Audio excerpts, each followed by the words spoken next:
Y ahora te quiero preguntar, relacionado al tema del ordenamiento territorial, que sé que vos también has trabajado en eso, y Sí. hay algunos también que conozco en Ingeniería Civil que han trabajado. Sí, está la ley de ordenamiento territorial, hay un plan de ordenamiento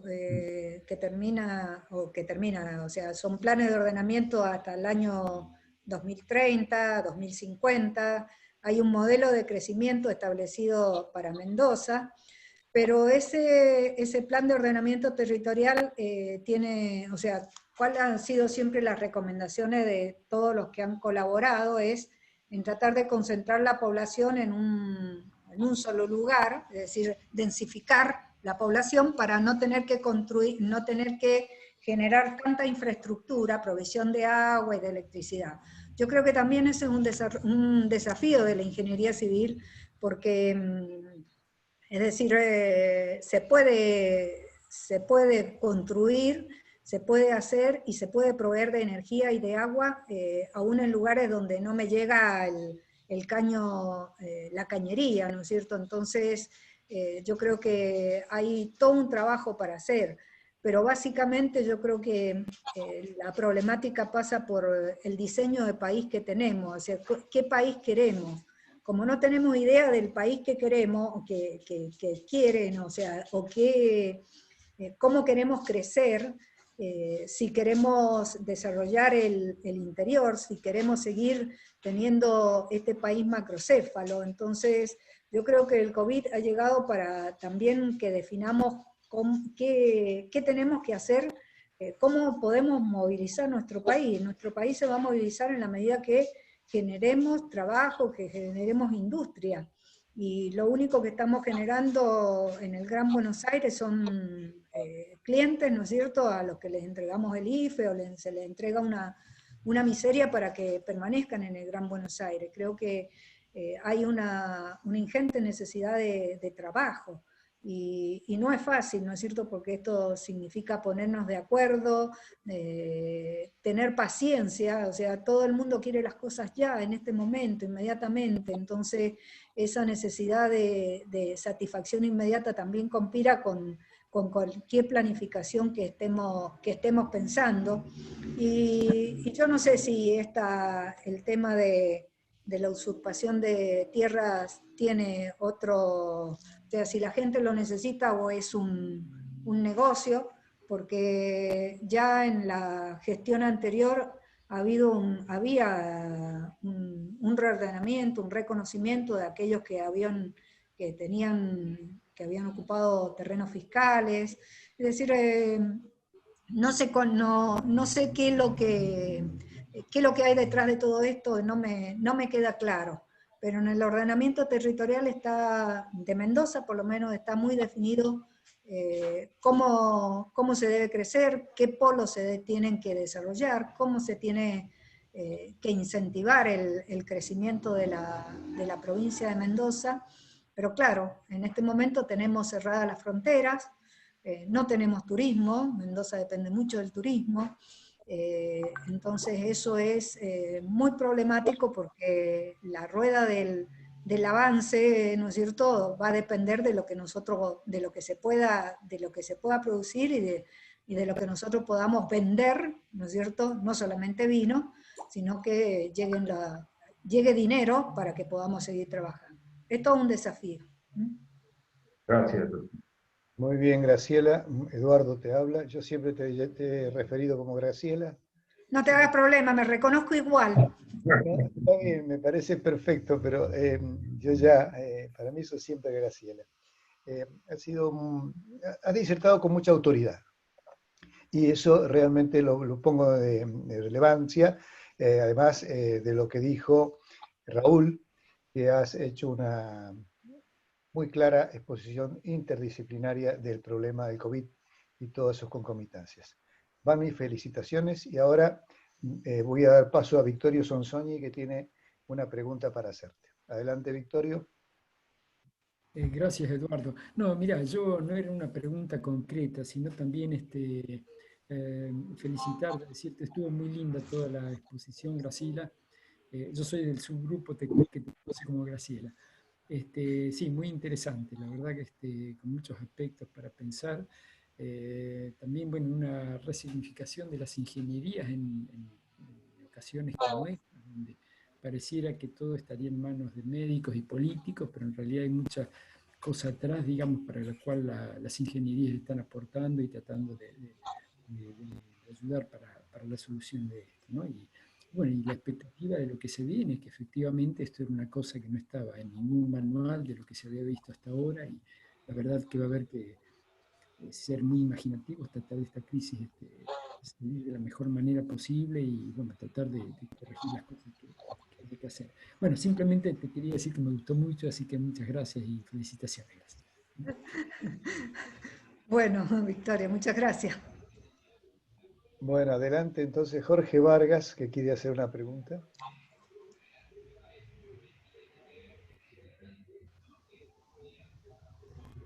Jorge Vargas, ¿tenías para hacer una pregunta? Tiene el micrófono. Sí, ahora sí, ahora sí. Primero quisiera agradecerte y elogiarte la exposición, muy contundente, muy fuerte, muy llena de datos que impactan.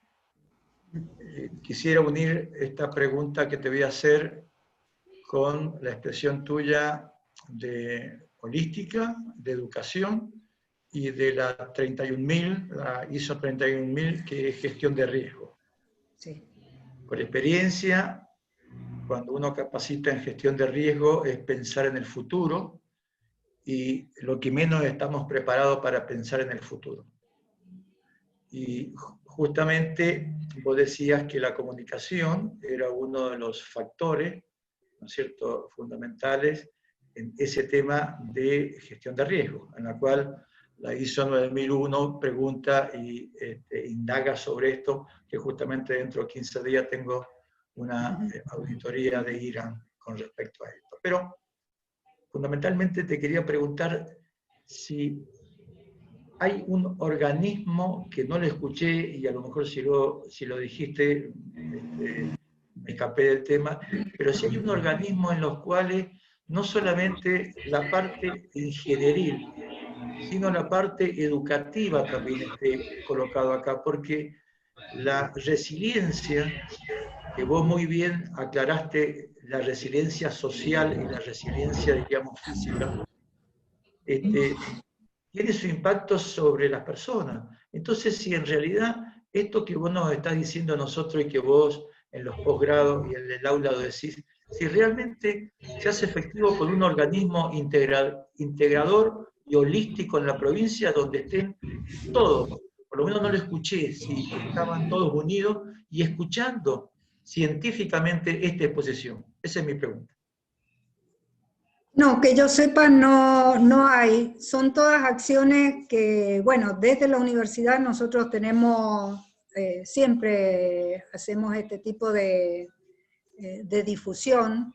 A muchos no les gusta, sobre todo porque uno expresa cosas bastante duras y sobre todo a los políticos no les interesa que uno le analice, ¿no es cierto?, qué es lo que no se está haciendo o qué es lo que se debiera hacer. Pero diríamos que en el tema de resiliencia no hay nada establecido. Está declamado en la ley, ahí en esa red, ¿no es cierto?, que establece la misma ley, donde las universidades participamos como universidades, ¿no es cierto? Entonces es mínima la participación, no sé quién será el representante de las universidades en ese gabinete de apoyo, ¿no es cierto?, o de aplicación de esa ley, no sé tampoco cómo la están aplicando, porque ni siquiera he sentido los nombres. Entonces, yo creo que desde la universidad se hace mucho sobre el tema riesgo. Recuerdo que ya en el año 2008-2009 hicimos unos encuentros a nivel provincial, ¿no es cierto?, sobre gestión de riesgo, que logramos que el gobierno de Mendoza auspiciara y que enviara a bomberos, es decir, toda la gente que estaba en el área de defensa civil, ¿no es cierto?, para capacitar. Pero claro, cuando uno le expresa a la gente de defensa civil qué es lo que puede llegar a pasar, el tema de los escenarios, el manejo de escenarios es fundamental. En Estados Unidos el manejo de escenarios para ellos es básico, porque si uno no tiene datos de con qué se va a encontrar, tampoco tiene datos de cómo lo voy a enfrentar, y es donde nos estamos encontrando ahora. Entonces, yo creo que ese es un tema que hay que trabajar, que cuesta, vamos haciendo lo que podemos hacer desde las universidades, pero es un tema problemático. Y además, en el tema sísmico, ya sabemos que esto tiene, o sea, después de un sismo, tenemos 2 meses que la gente lo recuerda, después se olvida. En este caso tenemos otro estado, ¿no es cierto? Y yo creo que se va a recordar un poco más, pero cuesta mucho. Hay un tema educativo muy importante de por qué todavía nos seguimos contagiando y seguimos teniendo problemas. Pero, es decir, creo que en el tema resiliencia hay que seguir trabajando, hay que seguir capacitando, y bueno, nunca se ve esa capacitación, nunca se ve el entrenamiento, ¿no es cierto? Porque siempre hay algo más urgente para hacer. Alguien tiene que comer, alguien tiene que solucionar su tema de vivienda, alguien tiene que solucionar su tema de salud, y todo esto se va dejando de lado. Pero el tema resiliencia es un tema de estudio de punta en Estados Unidos.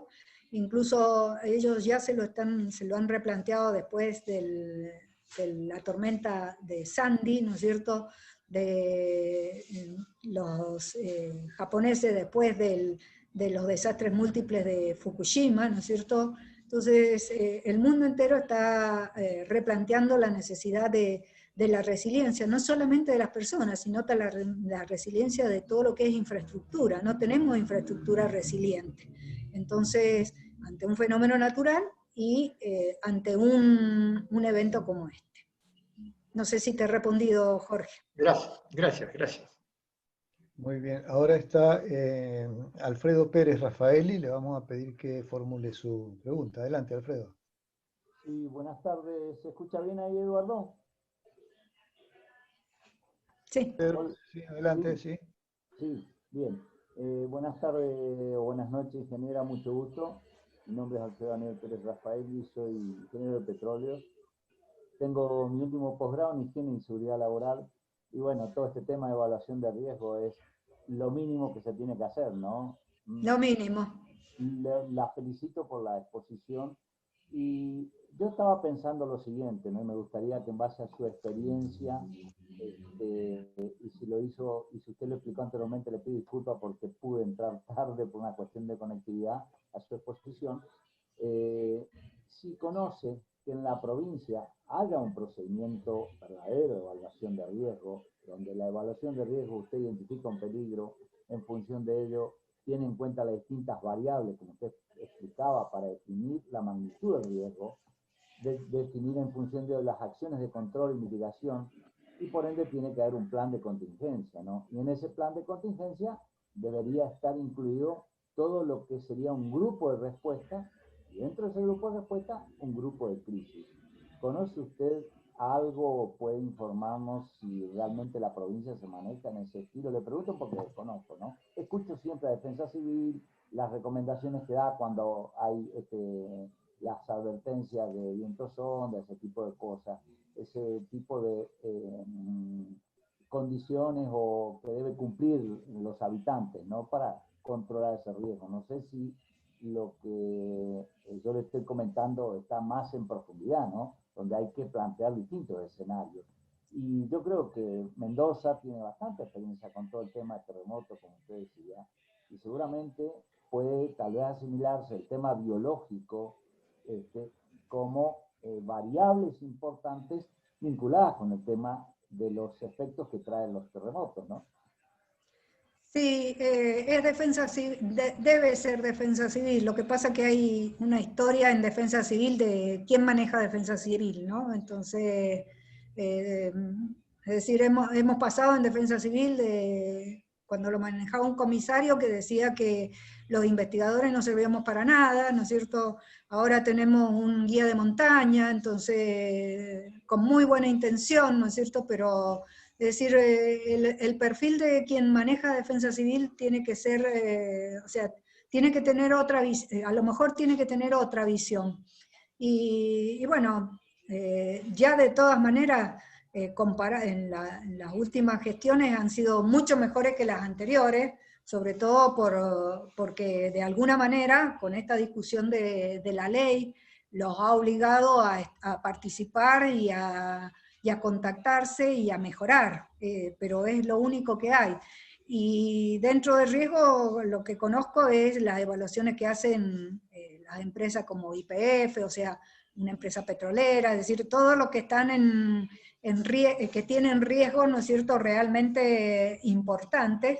Entonces, pero se hace, ¿no es cierto?, en la actividad privada, pero no o sea, en el Estado, a lo sumo, lo que tenemos son reglamentos de seguridad, por ejemplo, para las construcciones de distintos materiales, o reglamentos de mantenimiento, por ejemplo, para los sistemas de todo lo que es conducción por cables, ascensores, ¿no es cierto?, medios de elevación. Es decir, ese es el nivel de seguridad, o sea, reglamento de seguridad y no de evaluación de riesgos. Así que...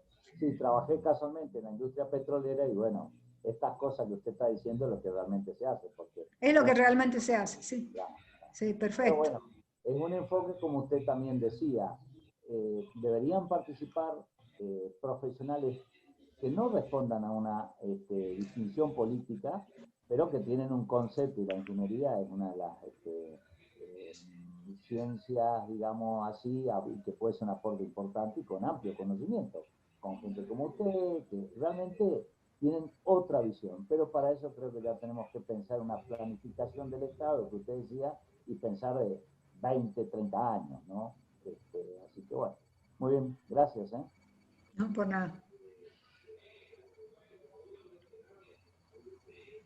Creo que está Alicia Seltzer para hacer una pregunta y me parece que sigue el orden ese, Eduardo. Después hay otras preguntas más en el chat.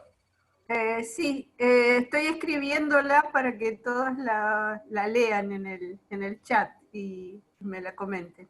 Así si me dan un segundo ya la termino.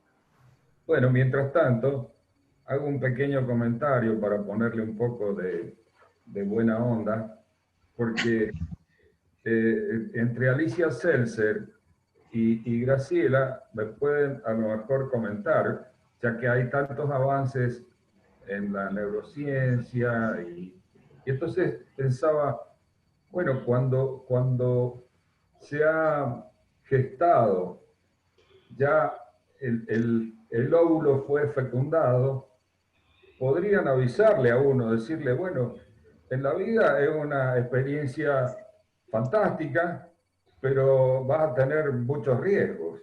Y entonces nombrarle todos los riesgos que dijo Graciela y decirle, bueno, vos decidí a ver si te vas a alargar a la aventura de vivir, que normalmente fuera una decisión conocida. Bueno, es una pequeña broma que hago para pensar. Adelante, Alicia. Bien, está María José Herrera también. No sé si Alicia terminaste, pues si no sí, tenemos una pregunta. Bien, sí, adelante. Mi comentario era referente a la participación del cuerpo universitario en conjunto, de los investigadores. En el caso específico de esta pandemia que nos aqueja y de todas las consecuencias, yo no he visto una convocatoria general a preguntarnos qué opinamos y qué soluciones posibles. O sea, yo creo que se han tomado las decisiones que han afectado a toda la población en forma unilateral y sin convocarnos a una consulta mínima. O sea, no sé qué sensación tienen ustedes desde su punto de vista, ¿no? De su experiencia. yo no hemos tenido un espacio para manifestar opiniones o intercambio de ideas, porque no he podido pensar que todas nuestras opiniones sean absolutas o tengamos toda la verdad, pero tenemos capacidad para analizar la información y sacar conclusiones, ¿no? Y yo creo que como universitarios deberíamos pedir por lo menos un espacio para empezar a conversar sobre qué pensamos. Hay un montón de datos que se explicaron aquí en esta conferencia, excelente, de una forma muy clara y muy buena, y que llaman la atención, ¿no? Y yo le puse más atención a los aspectos sanitarios, que es el campo que yo reconozco, y veo que hay muchos huecos que deberíamos debatir sobre, bueno, y cómo se arregla, cómo se soluciona, qué hay ideas, qué podemos aportar desde nuestros propios espacios, ¿no? Y yo creo que no hay un lugar, justamente yo discutí hoy con un colega, vemos que, por ejemplo, en la elaboración de los protocolos que se están haciendo ahora para regresar a las actividades, hay unos disparates atómicos, digamos, unas cosas que son imposibles de realizar y no tienen ningún sentido. Entonces, ¿cómo decimos no? ¿Por qué están haciendo estas tonterías? ¿Por qué no se hace una cosa con más racionalidad, no es cierto? Y yo creo que personalmente yo veo que hace meses que están dando vueltas sobre conceptos que ya han sido hasta superados, como el asunto de los respiradores. Es una cosa tan disparatada que seguimos hablando de respiradores cuando ya se supo que se manejaron mal, que no sirven, que en los protocolos ya casi no se están usando para combatir esta enfermedad. Entonces, hay cosas gruesas como esas que yo creo que es momento de que, como personas pensantes del campo de la ciencia, digamos, paren un momento y empecemos a pensar como corresponde. No sé, es mi opinión. Sí, no ha habido ninguna convocatoria. Yo lo único que estamos convocados, porque en general tenemos contacto, es de la red Redulac, que es la red de educadores de Latinoamérica y el Caribe en reducción de riesgo de desastre, que ahora en octubre va a haber un encuentro también telemático, diríamos, y que algunos de estos temas se discuten mucho, sobre todo porque diríamos que América Latina y el Caribe han impactado mucho en la parte social con respecto al enfoque que se tenía del análisis de riesgo. Pero, es decir, sí, no hay, o sea, se repite a nivel local lo mismo que se repite a nivel nacional. Está todo encapsulado en un grupo de gente donde sus intereses, no sé si son los intereses de todos, sino que hay intereses también hasta muy personales, y no se quiere discutir. Y en la riqueza que uno tiene en la discusión, ¿será que los investigadores estamos más acostumbrados a discutir, a presentar las ideas y a discutir y que alguien nos critique? Pero los políticos no están acostumbrados a eso. A ellos les gusta que uno le diga que todas las cosas van a salir bien. Y esto no es un momento de decir que todo va a salir bien, sino tenemos que decir cómo vamos a salir mejor. Y yo creo que el miedo, desde el punto de vista médico, tampoco es bueno para la población, ¿no es cierto? Entonces, son temas que hay que trabajarlos muy bien, ¿no es cierto?, para que podamos salir. Si no, vamos a seguir con cuarentena eterna. Entonces eso es muy problemático. Y sí, todas estas medidas de protocolo llegan a ser, incluso no vamos a morirnos por el COVID, sino nos vamos a morir por la medida de protocolo. Están regando a las personas con productos químicos que realmente son cancerígenos. Entonces nadie tiene derecho a que le larguen un montón de agua con un producto que que sabemos que es cancerígeno, y no, el protocolo lo dice, desinfectar, y hasta ese tipo de desinfección es realmente nociva. Entonces no va a morir por COVID, va a morir por cáncer una persona que tiene sus defensas bajas. Entonces, Totalmente realmente... de acuerdo, sí. ¿Ah? Totalmente de acuerdo con todo eso que Entonces dijiste. no hay tema, ¿no es cierto? No hay una discusión, no hay un intercambio. Y si uno dice, me niego a pasar debajo de esta cortina, no me puedo acordar cómo se llama el producto que se usa, amoníaco cuaternario, por ejemplo. Sí, Es totalmente, cancerígeno. sí. Si uno busca en la información en el Vademecum de la sustancia cancerígena, para la forma que se está utilizando en los gimnasios, pero no puede ser eso, es una locura, y no hay nadie que le ponga freno a ese tipo de locuras que se tienen, ¿no es cierto? Y es ignorancia. Entonces no hay nada que diga, mira, esto no se puede hacer, no se debe hacer, hagámoslo de otra manera. Es decir, tenemos, creo que, muchísimas alternativas para mejorar, para enfrentar el virus, y tenemos que seguir pensando cómo lo enfrentamos sin vacuna, ¿m? Porque incluso también hasta la vacuna puede ser un negocio. Entonces, yo creo que bueno, ese es todo un tema, y bueno, Sí. uno no siempre llega a los interlocutores que pueden tener algún espacio, y los políticos no quieren mala noticia. Eso es lamentablemente el tema. Y sí, totalmente de acuerdo. Bueno, entonces le damos paso a María José Herrada, que hace un tiempo que tiene una consulta que hacernos. Adelante, María José. Hola, buenas tardes a todos. Primero quería agradecer porque me dejaron entrar a esta charla muy interesante. Muchas gracias a la ingeniera, porque la verdad que nos abre la mente con un montón de aspectos que por ahí se nos escapan.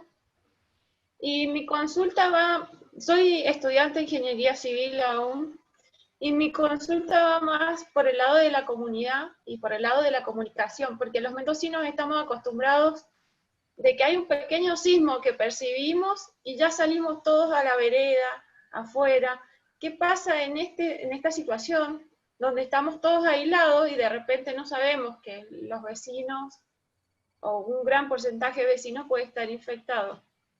¿Qué pasa con esto? Con el sistema que tenemos de simulacro que nos enseñaron desde chiquitos en el colegio, que si no habría que cambiar, no sé, es algo que yo estoy pensando como ciudadana, ¿no? Cómo comunicar a las personas que en realidad si es esencial abandonar la casa o no en un sismo que uno perciba. Y los riesgos que podemos correr por contagio. Sí, bueno, ese es el problema del que se llama riesgo múltiple o riesgo concatenado. Es decir, que cuando tengo un sistema de salud disminuido, ¿qué hago frente a otro problema que me surja? Y generalmente vas a tener, desde el punto de vista sanitario, tenés que seguir con las medidas, ¿no es cierto?, de protección o de aislamiento. Entonces tendrás que salir afuera con el barbijo puesto, entonces tendrás que dormir con el barbijo al lado de la cama si sos muy maniática de los sismos. Entonces, es decir, en ese momento, es decir, dependiendo de la intensidad o del daño que produzca, bueno, van a ser las medidas a tomarse. El tema que yo planteo y que me está quedando la duda y que me carcomen las neuronas es justamente quién va a ayudar a los heridos. Claro.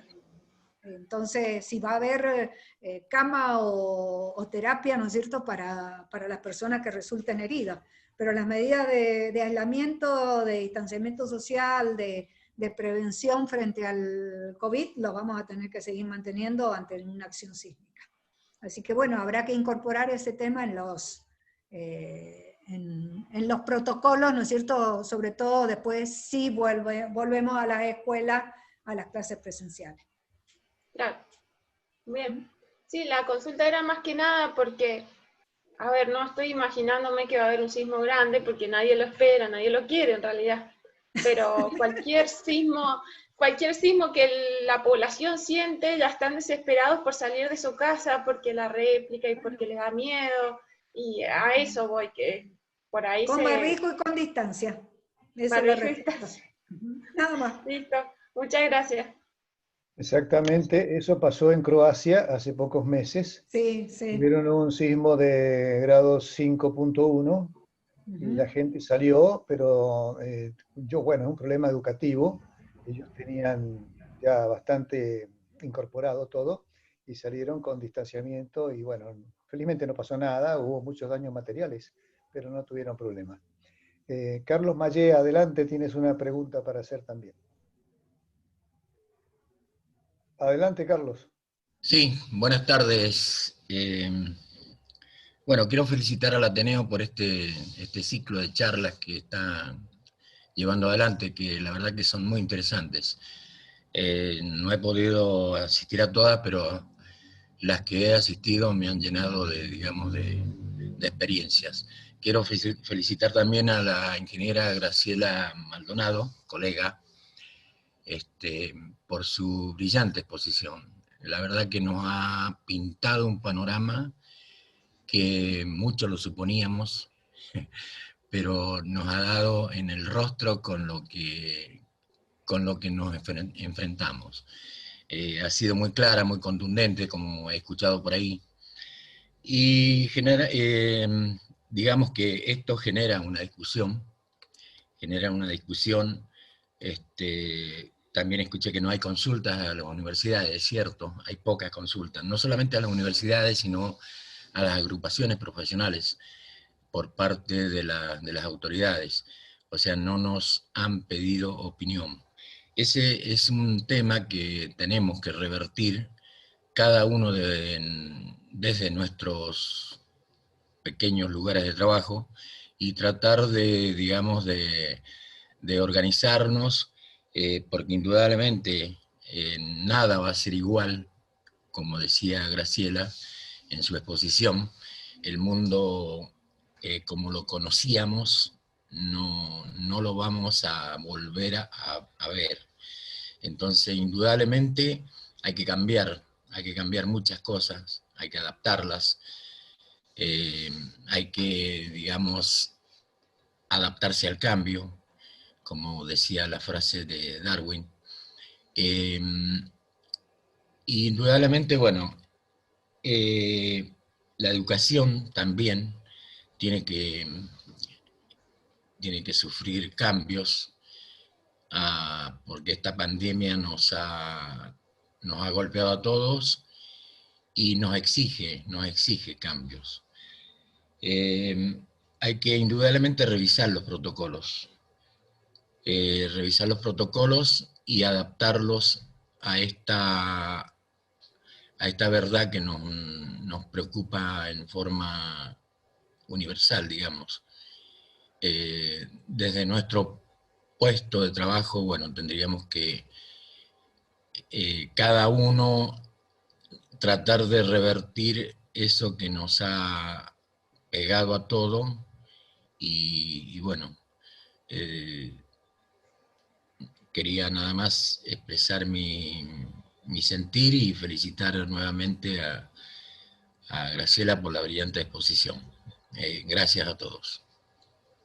Gracias a vos, Carlos. Para quienes no conocen, el ingeniero Carlos Mallea es el secretario de Extensión Universitaria de la Facultad Regional Mendoza, a quien le agradecemos su presencia y en su persona la representación de la entidad que nos cobija en este momento y nos da tanto apoyo.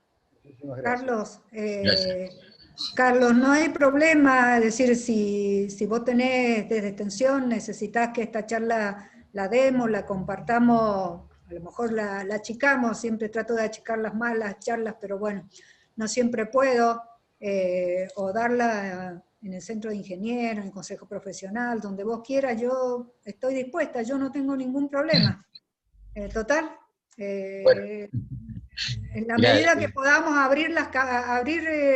o sea, que pensemos un poquito más, porque realmente estamos muy encerrados en la casa, si vemos las noticias, mejor no la veo, no prendo ya la televisión, ¿viste? Porque ya me asusta todo lo que veo en televisión, entonces, pero esto si esto va para largo, tenemos que ir pensando de otra manera cómo lo vamos a seguir enfrentando. Sí. Y esto requiere de que piensen los ingenieros, los abogados, los sociólogos, los psicólogos. Yo creo que tenemos que dejar las vacaciones y empezar a pensar el post-pandemia, aunque parece que no va a existir el post-pandemia. O va a existir y nosotros tenemos que prepararnos para eso. Sí, o Bueno, tenemos que prepararnos para eso, yo creo que sí, también, es decir, tenemos que ir internalizando que no vamos a poder hacer lo que veníamos haciendo antes. Yo creo no, que eso es eso es indudable. lo más difícil, pero tenemos que empezar a compartirlo y a comunicarlo. Así que yo lo que necesite la universidad, que podamos hacer difusión, lo hacemos, ningún problema. Bueno, yo les voy a robar digamos, esta idea que ha tenido el Ateneo, robar entre comillas, y voy a proponer esta charla como un material de extensión. También la voy a proponer en el Consejo Profesional porque estoy ahí como consejero, de manera de ir, digamos, despertando otras miradas, porque necesitamos despertar otras miradas. exactamente, hay que visibilizar el problema para, digamos, para que lo entiendan, para que lo comprendan. Sí.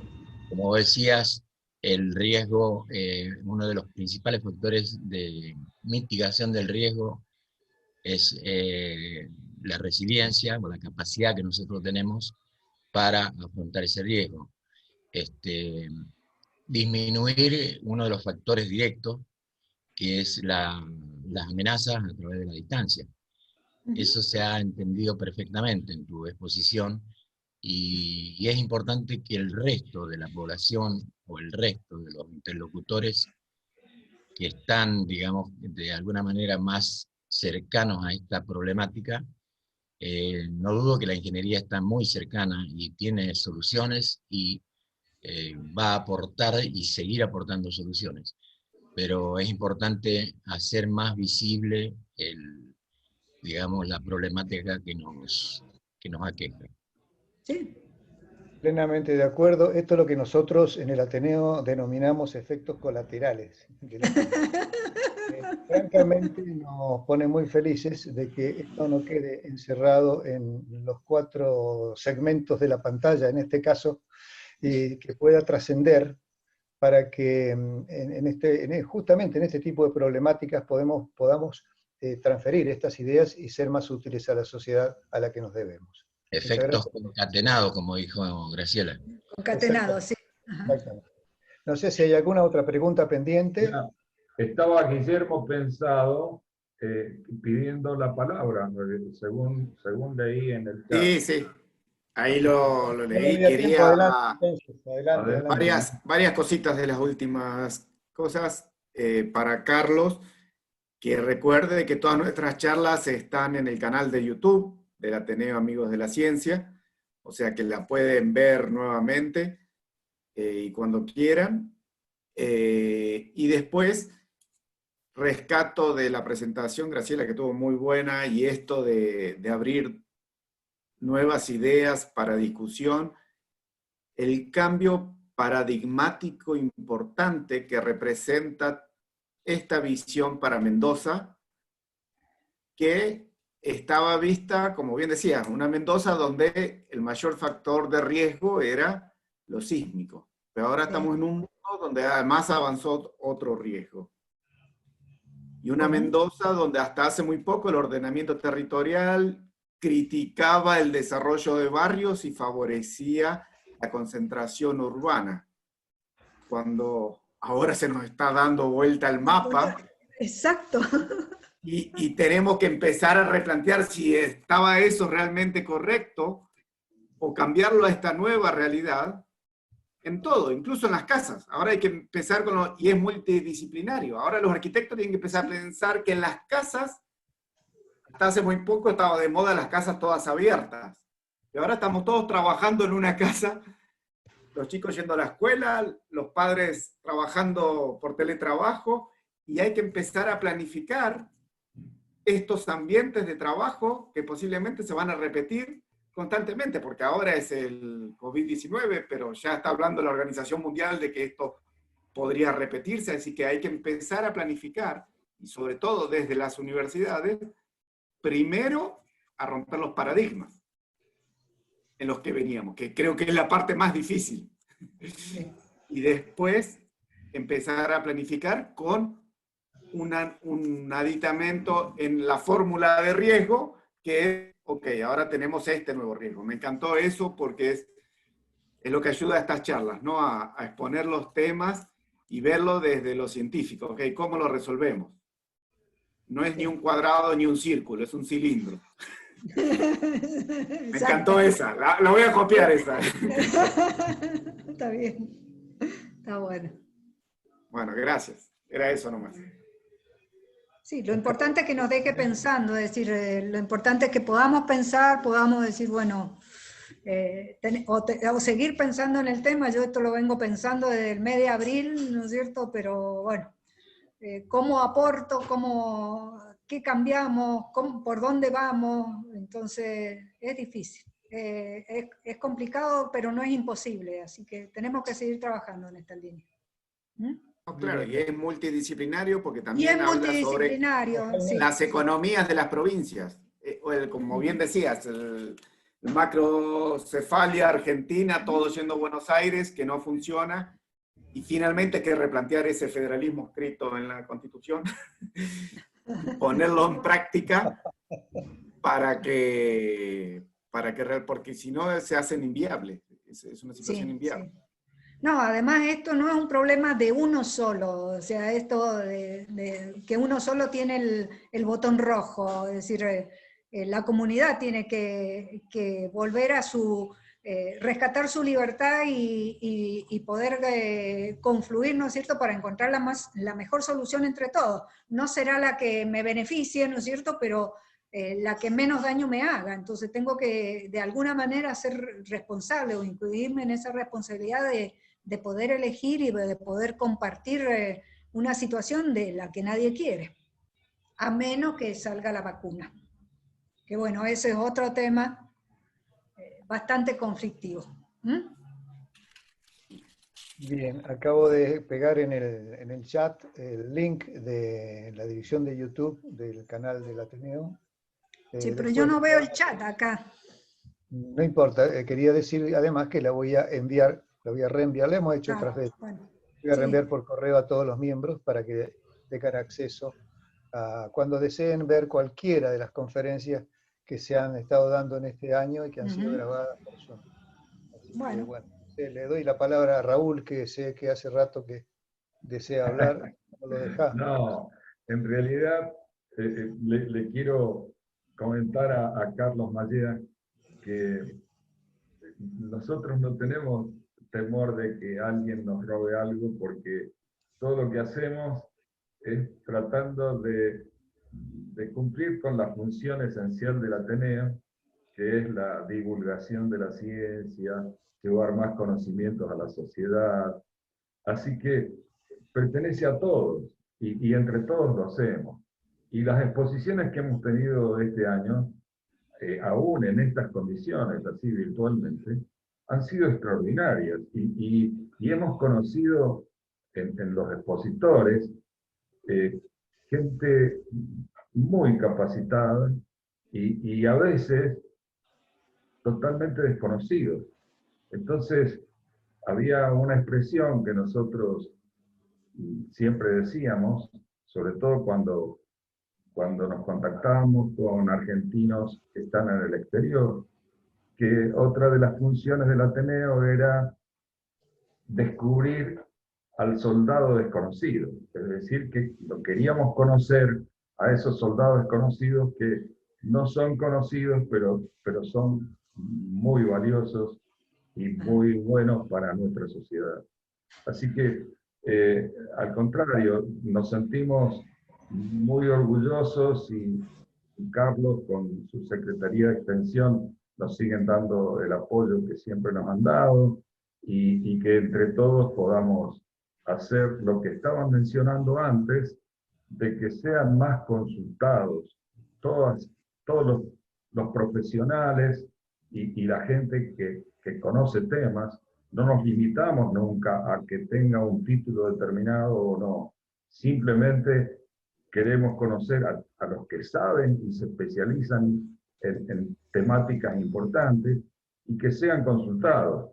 En realidad, es como estar poniendo el caldo de cultivo para que usen quienes tengan que usar, y me estoy refiriendo al gobierno o quienes dirigen, que usen lo que tienen disponible. Y es maravilloso, es extraordinario todo lo que nosotros hemos visto que existe y que se puede aprovechar. Bueno, y por otro lado, ahora Graciela, yo comenté que era la primera que venía de la parte de ingeniería civil, y hay una serie de ofertas, de ofrecimientos para temáticas de ingeniería civil, así que vamos a ver lo que viene próximamente, porque también vamos a ir intercalando un poco para que se siga más o menos con la dinámica que teníamos